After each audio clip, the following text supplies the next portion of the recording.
Hi, I'm Jackie Keenan. In Chicago Business Today, the coffee wars are back. Just a year after McDonald's rolled out a new coffee blitz, two of the burger giant's biggest rivals are teaming up to take it on during the breakfast shift. Last week, Burger King announced it would begin selling Seattle's best coffee in its U.S. restaurants as part of a morning menu overhaul set to begin this summer. Seattle's Best is owned by Starbucks, the Coffee King, and a prime target of McDonald's McCafe efforts. How will the BK-Starbucks combo impact McDonald's breakfast business? Crain's reporter David Sterrett talked to Managing Editor Brandon Copple about the coming coffee clash. David, McDonald's is the undisputed heavyweight champ of fast food breakfast. What's the potential impact?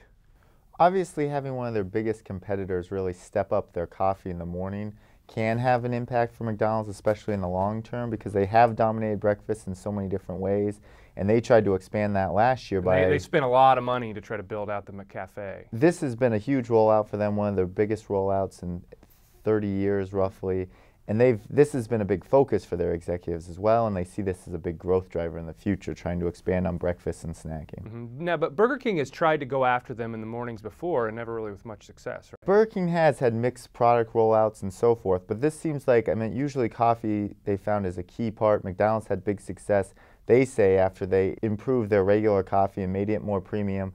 And I think Burger King's hoping to get the same type of boost. If they offer a better cup of coffee, people will come in, get the coffee, and then we'll get the sandwich and other meal items as well. We haven't heard much lately, it seems like, about McCafe and how McDonald's new coffees are doing. Any sense of what's going on? Well, McDonald's made a big advertising blitz last year when they launched them in May, and they tried to promote them, and they kept telling everyone how great they were doing. They've kind of quieted a little on how successful they've been. The numbers that have been given to franchisees have been kind of mixed results.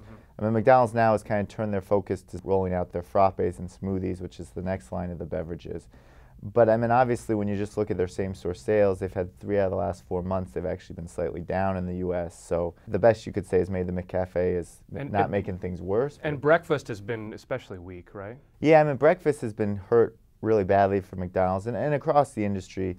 They say the biggest driver of breakfast is unemployment. Right. When people aren't out going to work, there's no need for them to stop at McDonald's and get a breakfast. Which would seem to make it a tough time for Burger King to try to come in. McDonald's is cutting prices. Yeah, the breakfast is becoming really competitive. Even though McDonald's is so dominant, they just introduced a dollar menu at breakfast, and Burger King's now obviously trying to get into the breakfast more aggressively, and it's probably because Burger King has been struggling in other parts of the day, and with less of the core fast food users going less often to Burger King, I think they're trying to expand and realize they need to get more people in at breakfast and snacks because their core lunchtime Whopper eater is just not coming as often.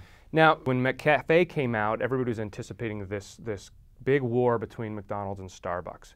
What's the status of that? Is there any sign that McDonald's made a dent in Starbucks coffee numbers? Well, it doesn't appear that if they did make a dent, it was very large. Starbucks CEO has come out and said that the McCafe actually helped them because of the whole advertising blitz, got people thinking about lattes and cappuccinos.